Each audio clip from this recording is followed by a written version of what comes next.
Hello, we continue our broadcasting from Kiev, and today we have very special guest. Our guest today is Dr. Yagil Henkin, a military historian, a lecturer at the Israel Defense Force Command and Staff College, and a research fellow at the Jerusalem Institute for Strategy and Security. And Dr. Henkin specializes in modern war, military strategy, and he is the author of several books on military history. Dr. Henkin, hello, and thank you so much for being with us today. You're welcome. Doctor, let me start our speak today with our interview today with the situation around the Russia's-Ukraine war. After the 3 years of big war, um, sometimes we say that this war destroyed many conception of modern war. What is the biggest strategic illusion is exposed? I think the biggest strategic illusion that was destroyed is that the area of industrialized warfare is over. Almost all Western countries went down the same path.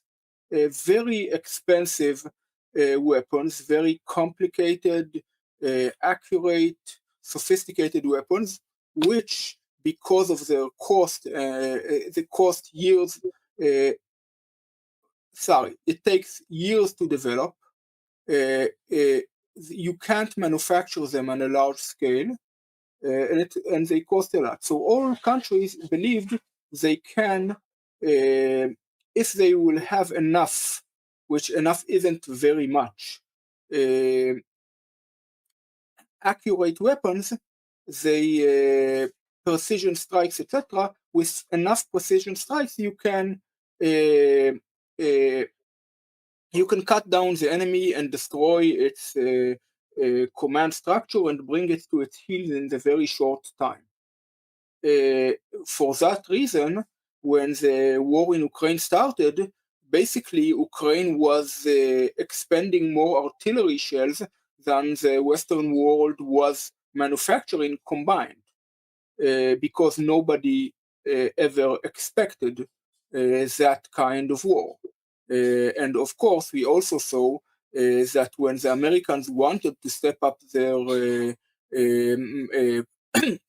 production, they found themselves in a very peculiar situation. For example, they couldn't find parts for their Stinger missiles because they closed down that production line 18 years prior. So they start converting back factories to manufacture weapons, buying ammunition from whoever produces them around the world, South Korea, India, etc. And right now we saw the Americans are in, I can say they are very afraid that they lost the train, that they are late for the train. So they're now stepping up their production. They're in a full panic mode. They're looking around and saying, okay, we don't have enough weapons. That was, I think, was one of the concepts. In Israel, we saw it from the same, exactly the same thing happened. We reduced the size of our infantry forces. We reduced the size of our tank brigades. We invested a lot in cyber technology, in precision weapons, extremely expensive planes. Take, for example, in the cost, relatively speaking, the cost of one F-35, you could buy back in 1994, adjusted for inflation, you could buy yourself 100 and something P-51 fighters. Of course, they can't do exactly what the F-35 can do. It's a way more advanced fighter. However, 100 P-51s could be at 100 places, and one F-35 cannot be in 100 places. So the military suddenly found out it's important to be in many places at once. So you need way more equipment, way more tanks, way more planes. And of course, one of the reasons, in my opinion, I'm I have to be careful when I speak on Ukraine to Ukrainian because you're there and I'm not. But from my point of view, one of the reasons why Ukraine started to lead the world in drones was basically because it had no other options. Russia had other options, so it was slow to recognize what's happening with drones because it has had its own air support and had its own artillery storage, etc. But since Ukraine didn't have all of those things, it managed to turn the deficiency into efficiency and produce way more drones than everyone else thought, and then became world leader, I think. I usually tell my students, look at Ukraine. Whatever you see there, assume it would happen here a few months later. Professor, do you think that this situation with weapons is a heritage of Cold War or, Soviet military heritage? I mean, this big war, big weapons, expensive weapons, and of course now it is absolutely another situation. Does it mean that? Yes, Yeah. the thing is, usually bad solutions come out of real problems. It's not that someone decided, okay, I'm going to do something really stupid. They had real problems, and one of the problems was that everybody remembered World War II and nobody wanted to replicate it. And everybody saw that, for example, in the Vietnam War, they had it should have been one-sided war with the American technological advantage, yet the Americans lost. And everybody thought, okay, we are throwing, and they threw more bombs on South Vietnam than they did on Germany. North Vietnam, sorry, and still they lost. So people started saying, okay, our old ways are not working. So here, both the West and the Soviets started basically at the same time, everybody tried to prevent the bloodshed of the Second World War. And how to do it? If we will have technology, if we will have advantage, we can do it fast and prevent the bloodshed. And in a way, it was exactly the same way as forced philosophers of aerial warfare after World War I believed they could bomb a country into submission quite fast, and then they could prevent the horrors of World War I. They were wrong, of course. We got World War II.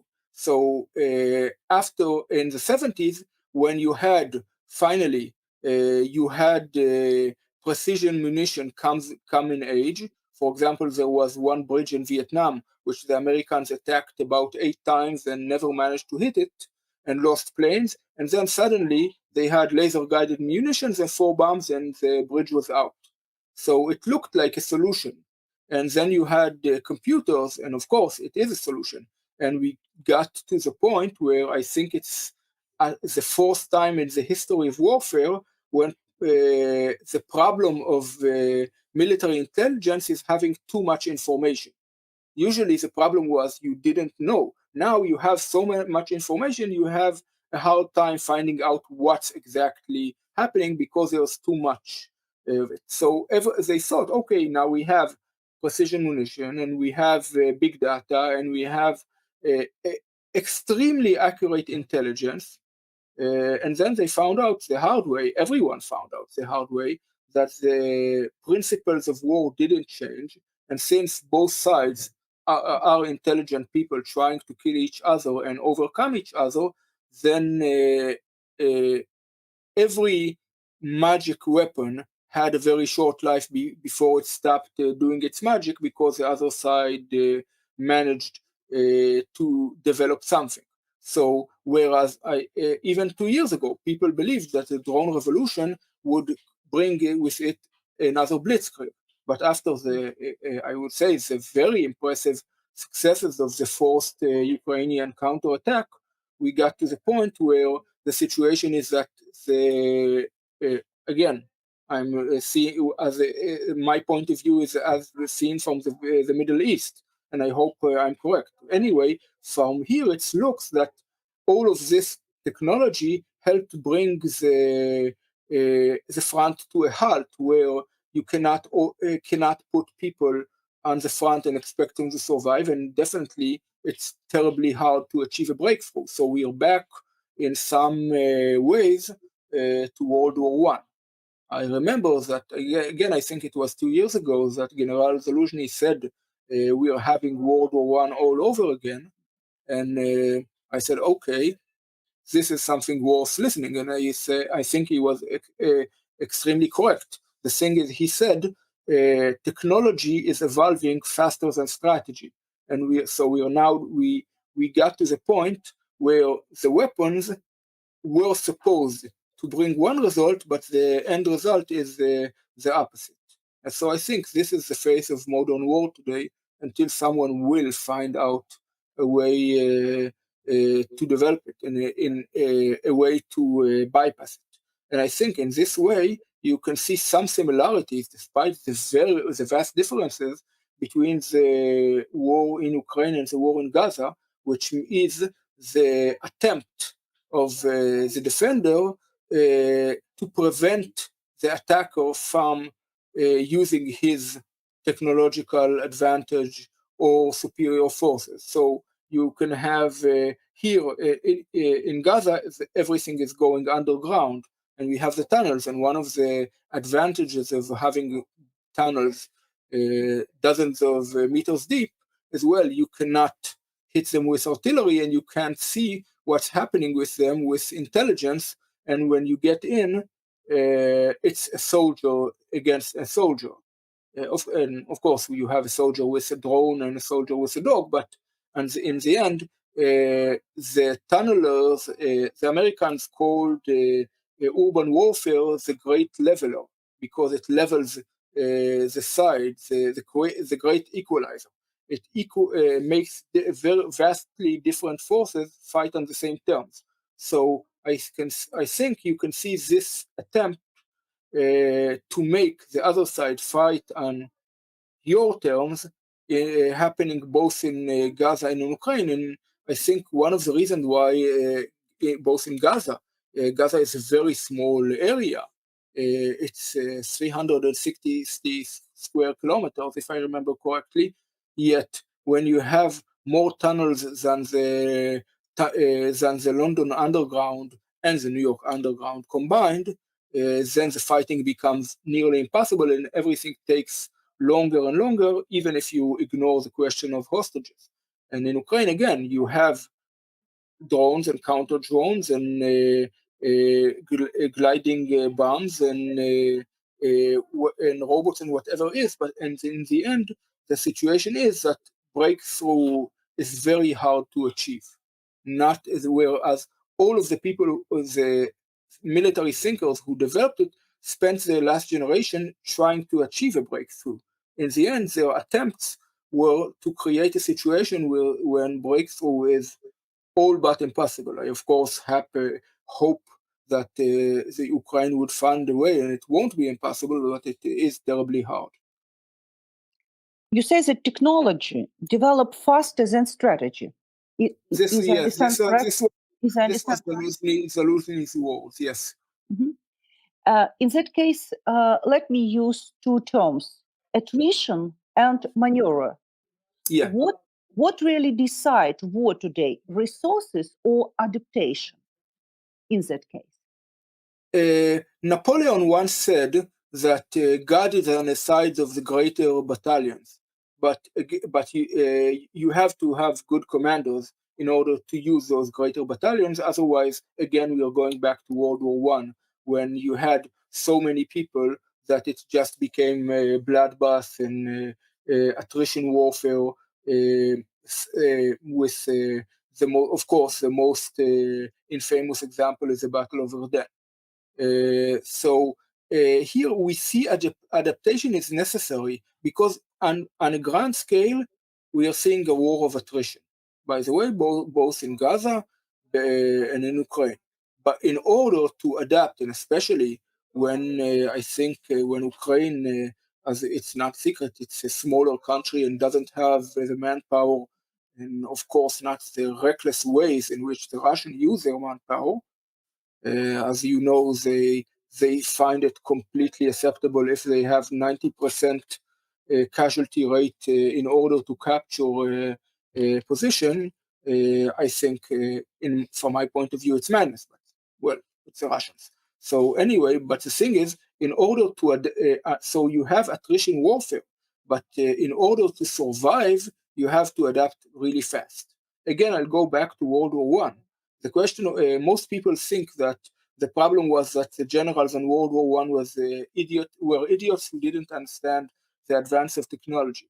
No, they weren't idiots at all. The problem was that they got to a point where all the well-known doctrine didn't survive the test of battle, so they were always trying something new, but nobody knew what worked until something worked.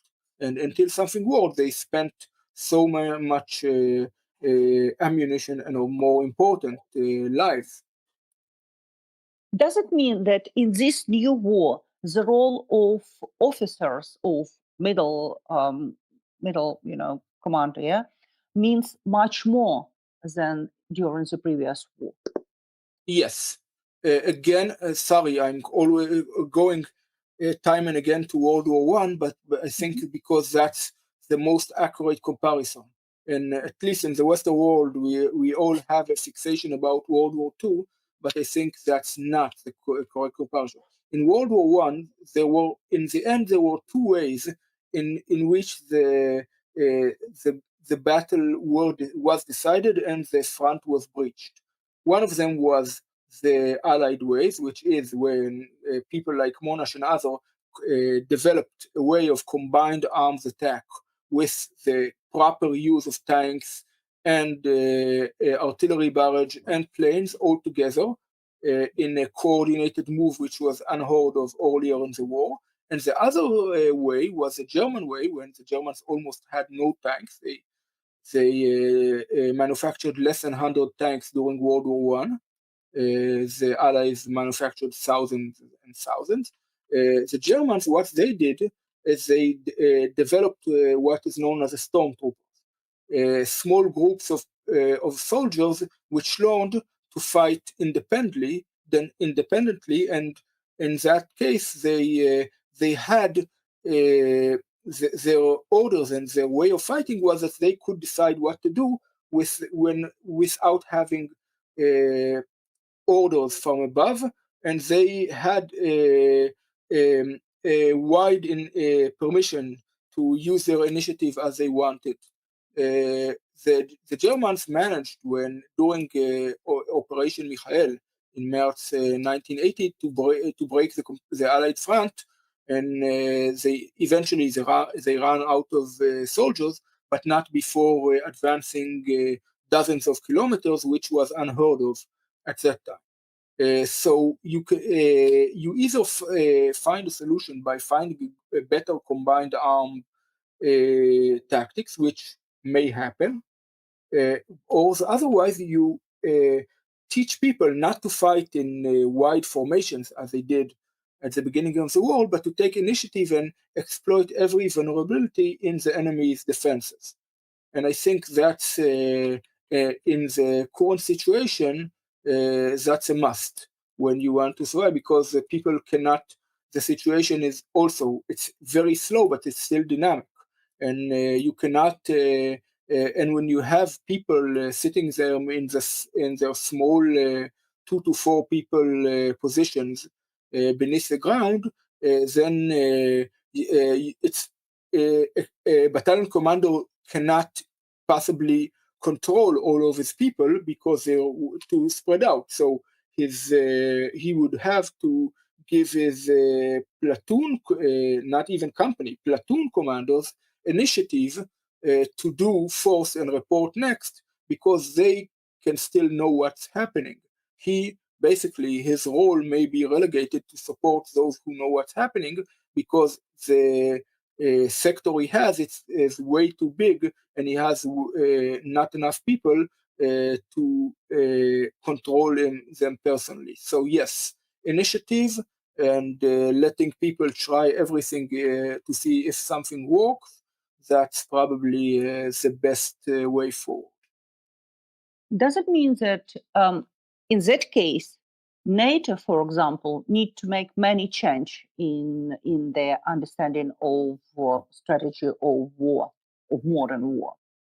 Yes, with one caveat is we are not sure what of the Ukrainian experience is applicable to other conflicts. That is, every war is unique, but there is always a question of what is so unique because of the specific condition that it won't happen in other places, and what is unique but not enough and can be replicated in other cases.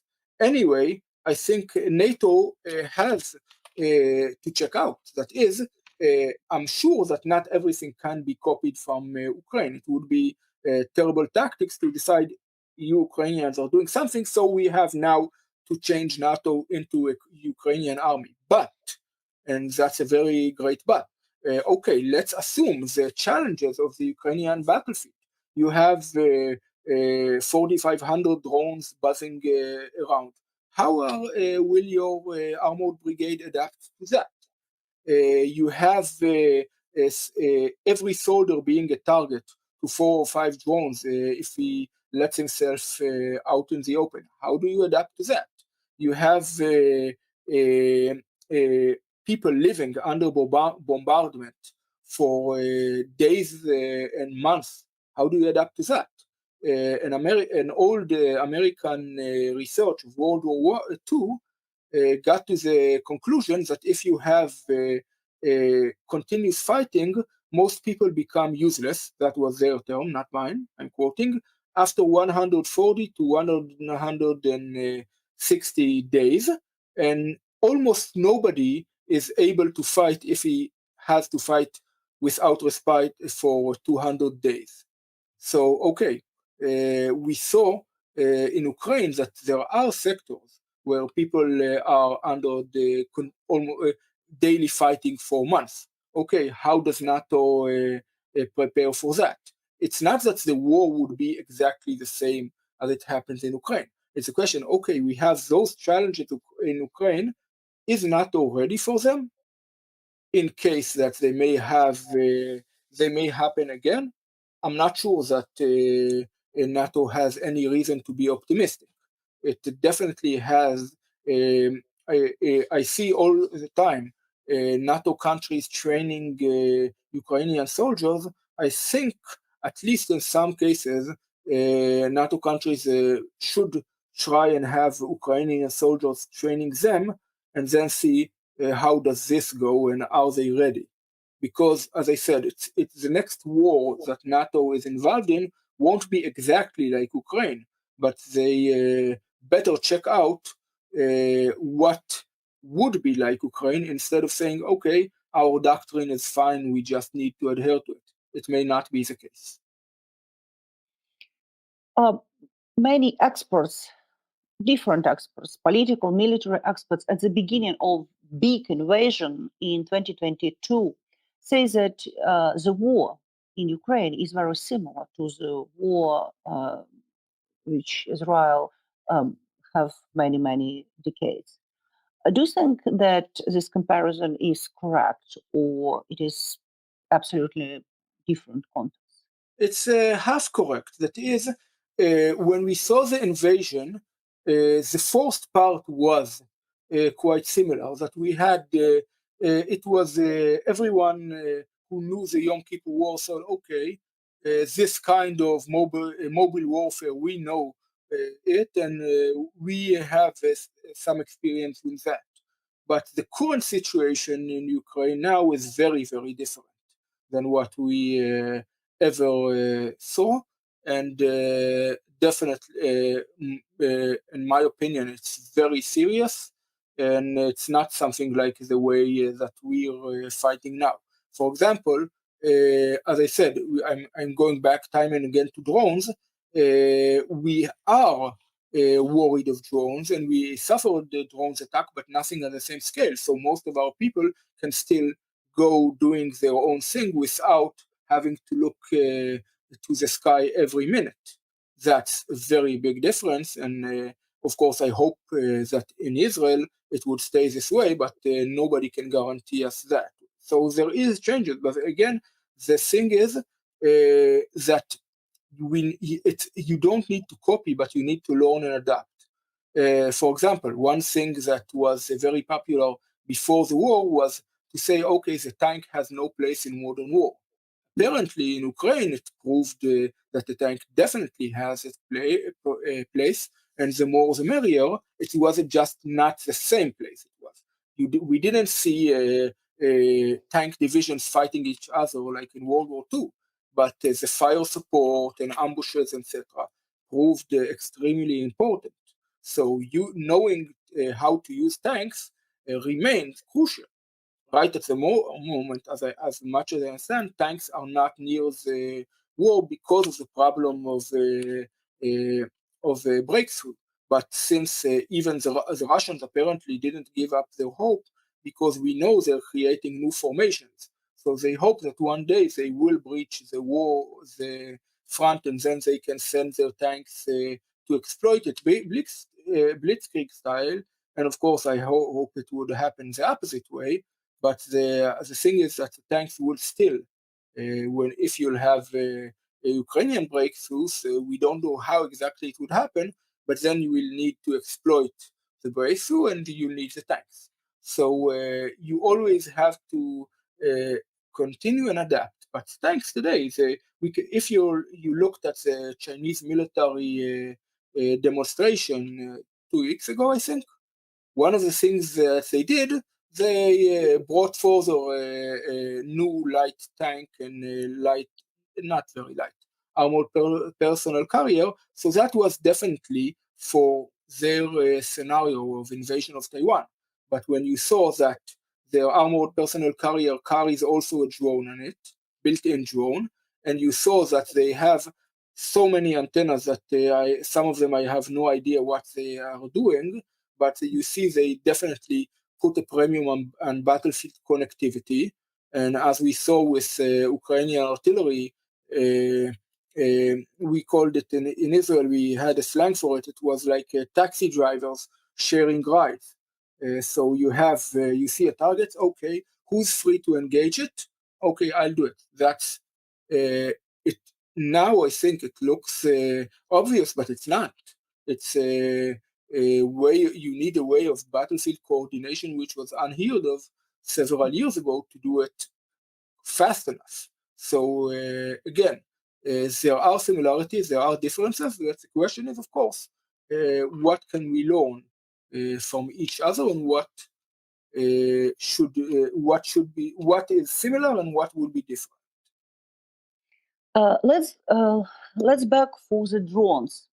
Yesterday, I have interview with military experts who is specialist in Russia's weapons, and he told me that Russia have very interesting and Ukraine have very interesting way. For example, Russia from missiles to drones, but Ukraine now from drones to missiles. Yes. Does it mean the drone is just just immediately decision for just situation for now, and everything will be back for these big missiles, artillery, tanks, but more modern, for example? That's a very good question. I cannot say for sure because I don't know, but as I said earlier, one of the reasons that Ukraine got the lead is because it had no other options. So finally, after the Russians are catching up, and they said, hey, the guys on the other side had some good ideas. And Ukraine, on the other hand, is catching up and it's getting more weapons and it's beefing up its production. For example, the Bogdana, which you know as well. The first Bogdana took, I think, 9 months to produce. And now you're saying they're producing 40 self-propelled guns a month, which is amazing. So everyone started from a very different position, but Russia started understanding that some of the Ukrainian tactics and means had a merit, and Ukraine had the capability to produce and use weapons it didn't have before. So it's going toward the similar middle ground from two very different starting points. I don't think drones would disappear. We definitely, but we will see loads of electronic warfare. We already see, again, the Chinese, now one of their most interesting vehicles was something that probably is supposed to produce an electromagnetic pulse in order to just blow drones out of the sky.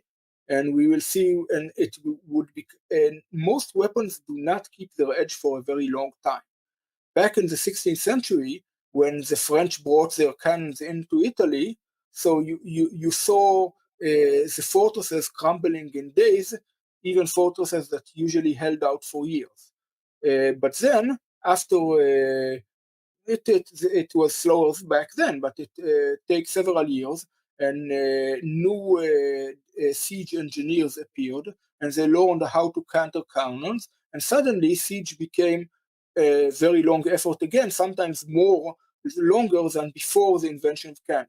That is, the balance shifts, but rarely the balance stays with one weapon. I would take atomic bombs out of the equation because we have, or at least I don't have any good way to combine our atomic bombs with normal doctrine, but with usually it would be you would have a weapon giving you an advantage, and then the enemy countering it, and it would continue to be a cat of mouse. And then we are going back to what you said about the adaptation, because it becomes not only the specification of the weapon, but it becomes people who know to use it better.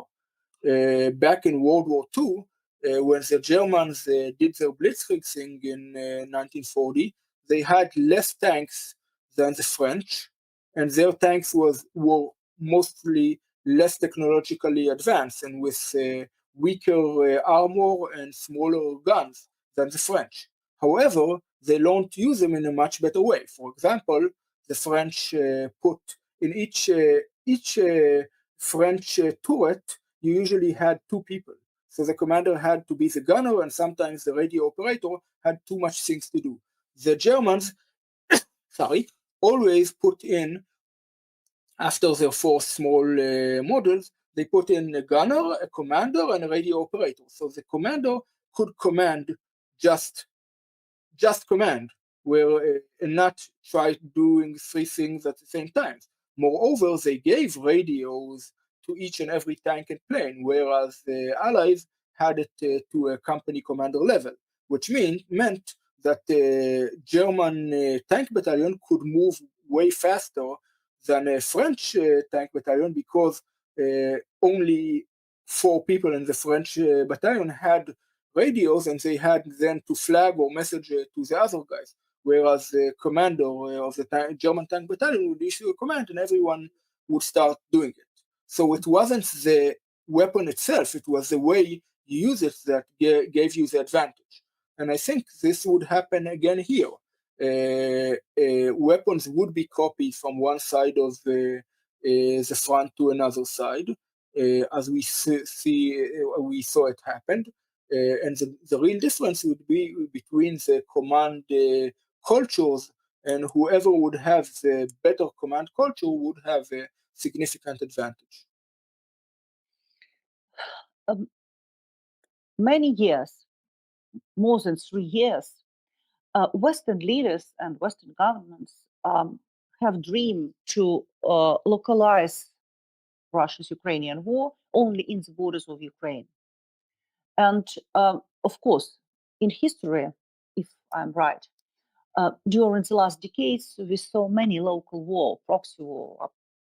Would you like to name them? Yes, but yeah, sorry, I just continue and let you speak.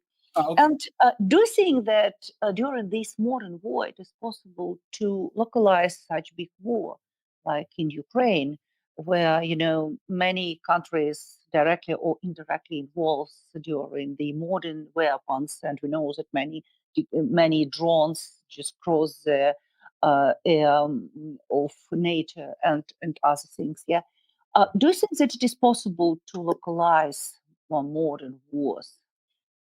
I think the main problem is the dream that if just one side would act, wants to localize the war, the others would some for one reason or another oblige.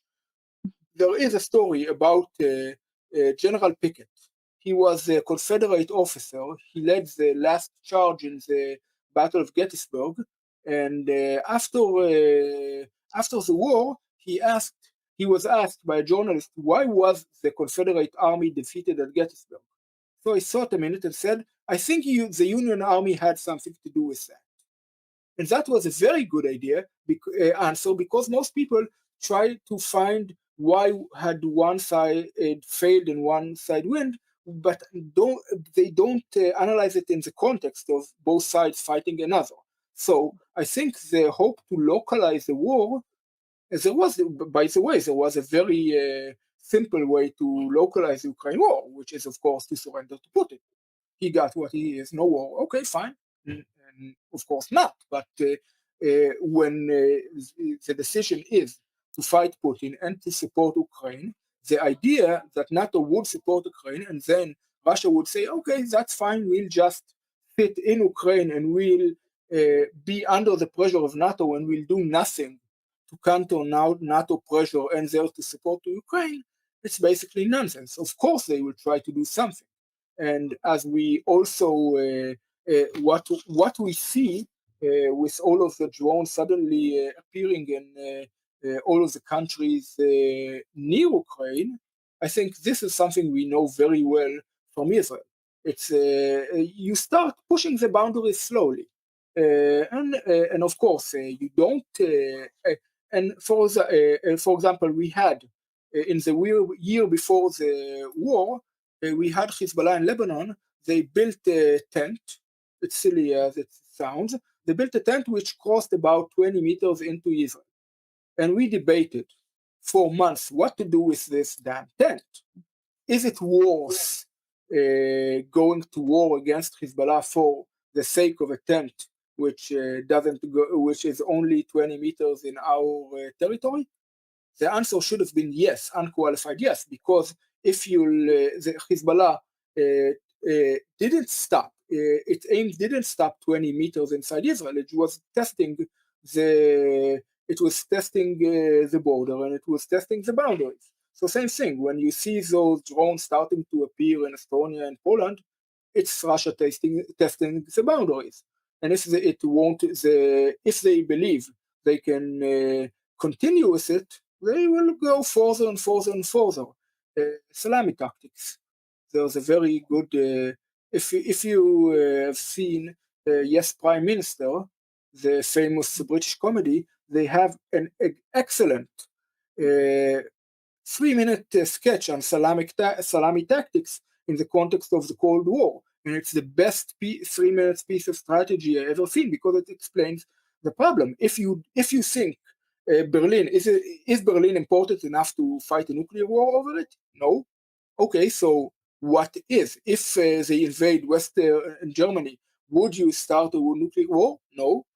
Again, and so on and so on. So where do you start? Piccadilly Circus? So that's a problem. Either you act or you don't.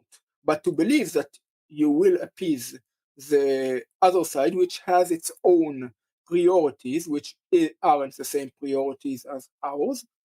Of course, Russia wouldn't have gone to war if it had the same priorities of NATO or Ukraine, but it went to war. So you have to assume that Putin is actually meaning what he says, and you have to assume that if he threats NATO, then he may actually mean what he says, and you cannot assume that if you just ignore the problem, it would go away. It won't. And this, unfortunately, in Israel, we learned that with a very dear price, when we believe that if we'll just we won't raise the temperatures and the fire wouldn't start.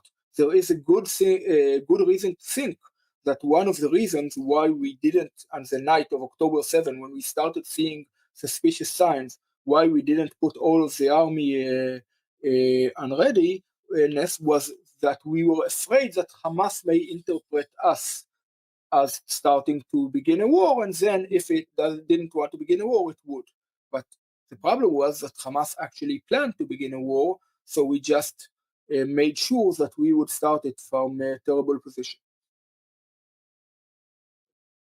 What do you think about the future of this war in Gaza? What do you think about perspective? Right now, it's very hard to know because of all the negotiations going on. The main problem that Israel had is twofold. One is the fact of the hostages. Once the releasing the hostages became one of the aims of the war, then Hamas has a very powerful negotiation tool because it can hold, as long as it holds to the hostages, it can make sure that it would survive after the war. So, and this is the problem since Israel didn't find a way. Unless a miracle would happen and the IDF would find out how to rescue all of the hostages without them being killed, then Israel is in a strategic quagmire. The second thing, if we ignore this question, the thing, in my opinion, the way to finish the war in Gaza is basically, now it's a war, it's not counterinsurgency. The way would be to turn it into counterinsurgency, which means to capture the whole area, it would cost a lot, both to us, to Palestinian civilians, unfortunately, and then to have a military rule for several years until someone comes up with a good solution. Of course, what I said here has its own significant costs, and this is why Israel wasn't very happy to do it until now. But unless the war ends, if Hamas stays, it won't have to formally stay. As long as it holds the power, it the problem would continue. Same thing that you have, for example, with drug cartels. Most of the time, they don't have their ministers in the government because they don't need, because everyone in the government knows too well not to try and fight the drug cartels. So here, Hamas can say, we are no longer in power, but as long as it would have its fighters and its weapons, it would be in power, and every so-called government would just be a front window a shop window for Hamas. So I think the thing is, this is the problem, that Israel needs to rout Hamas and capture the Gaza Strip, but the prices it would have to pay for doing so are extremely high, especially when you consider the genocide allegations, etc., and the fact that if we will finally capture the Gaza Strip and start military rule, you can expect not only astronomical prices of restructuring the area, but also you can expect that half the world would continue pressuring us to end that rule and retreat. So the situation is I would say it's better than 2 years ago, but it's not that good. Let's look for one more aspect. If you look for the situation around Israel and around the Russia's-Ukrainian war, is there any historical precedent for wars so public, documented, and turned into a media event? Doesn't matter for the war? Not in this way, but I think that every generation had its own turning point. When the first war photographers went into combat in the American Civil War, it was in the Crimean War. It caused a shock when the British public saw the movie on the fourth day on the song. It caused a shock because nobody saw anything like that before. And then you had World War II with live, not live, but movies all around, and you had the war reporters in the Vietnam War, and all of these things were unprecedented at the time. Now, I think the unique challenge is that you don't have any official version anymore. That is, you have, but nobody really bothers checking it, because everyone when you have prior to social networks, well, you knew that you will get the official version on the state television, and you will get, let's say, another version on channel this and channel that, but the number of channels are limited. But when today the numbers of channels are unlimited, so everyone has his own tailor-made information, and this is a situation which I think makes the job of each and every army very complicated, especially if it doesn't have its free net of supporters, which means one of the challenges that army face today is that they don't have only to face the counterintelligence operations and the intelligence operations of the other army. They have to face the whole internet. I remember one example from the beginning of the war when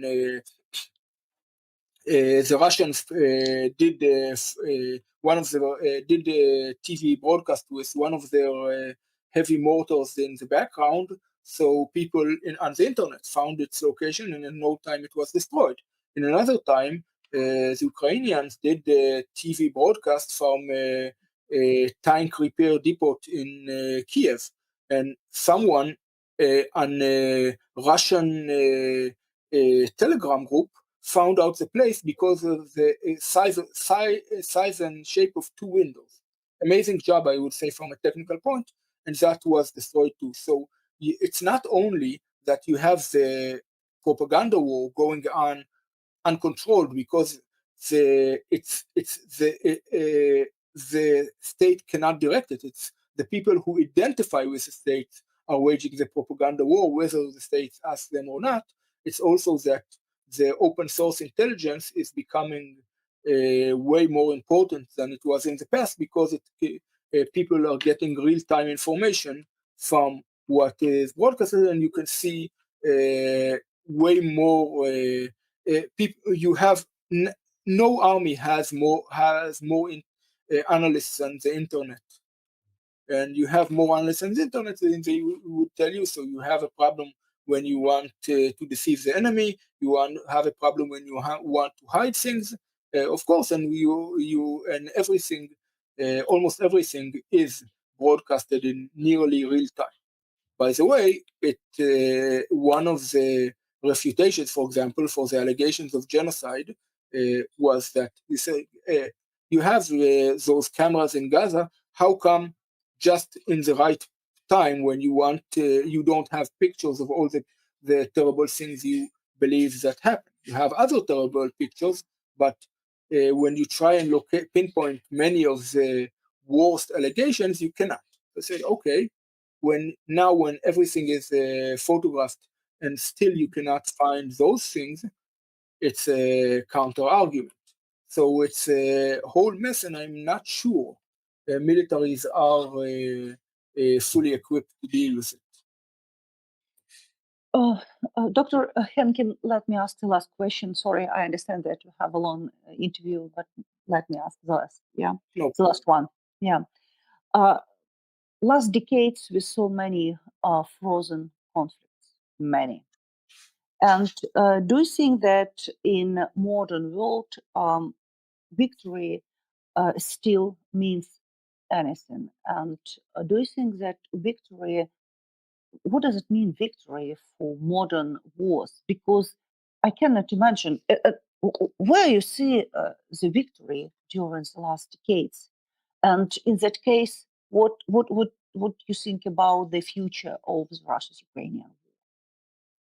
First of all, I think victory, the simple way to see if you have a victory is that you don't have to ask the question.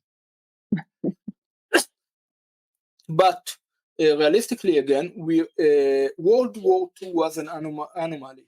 Most wars are not finished in that kind of success for the Allies and failure for the Germans. When we go back to Karl von Clausewitz, the greatest thinker who ever wrote about war, he stated it quite clearly that wars rarely are finished before the causes run out.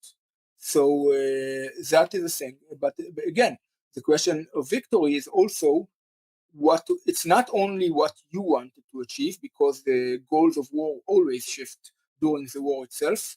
Let's take World War II. Germany went for war for living area in the east, and the Allies went to war to honor their obligations to to Poland. 5 years later, the Allies are fighting to get the world rid of the total evil, and the Germans are fighting for the survival of the Aryan race. Very different goals than what they had when the war began. So shifting goals are the norm. However, and so the question is what? For example, if someone, let's say that the war between Russia and Ukraine ends today in exactly the same place you have. I would say total prisoner swap, but the situation on the ground is as it is today. So now the question is who won would really depend on what people wanted to achieve. I heard Mr. Putin's speech a few days before the war. It was very clear that what he was saying is no more Ukraine. So if Ukraine fought out and managed well to stay Ukraine, so it didn't achieve everything it wanted, but it would have a legitimate argument that it had victory. And if Russia, let's say, for example, that Mr. Putin wouldn't have wanted to cancel Ukraine, but would just start his invasion and would say, "I'm going for the Donbas." Well, then we would probably say he won because he has the Donbas. It all depends on what you want to achieve. And the greater things you want to achieve, the lower are the chance that you achieve them. If your goals are limited, it's very easy to declare victory. If your goals are unlimited, it's impossible to declare, and everything is between. So we didn't, most of the times in the last decade, we didn't see many decisive victories, although ask the Taliban, I think they gained a decisive victory against the Afghan government. And ask Azerbaijan, they definitely gained a decisive victory against Armenia in Nagorno-Karabakh. So the thing is not if a victory can be achieved. It can. It's the question is in the specific conflict, what is the end goal of each side? What are the chances of each side achieving it? And what would each side view as victory in the conditions of that specific conflict? Doctor, thank you so much for being with us You're today. welcome. Thank you so much. It was a pleasure. Thank you. Dr. Yagil Henkin is our guest today, and we are very happy about that. Thank you, and stay with us.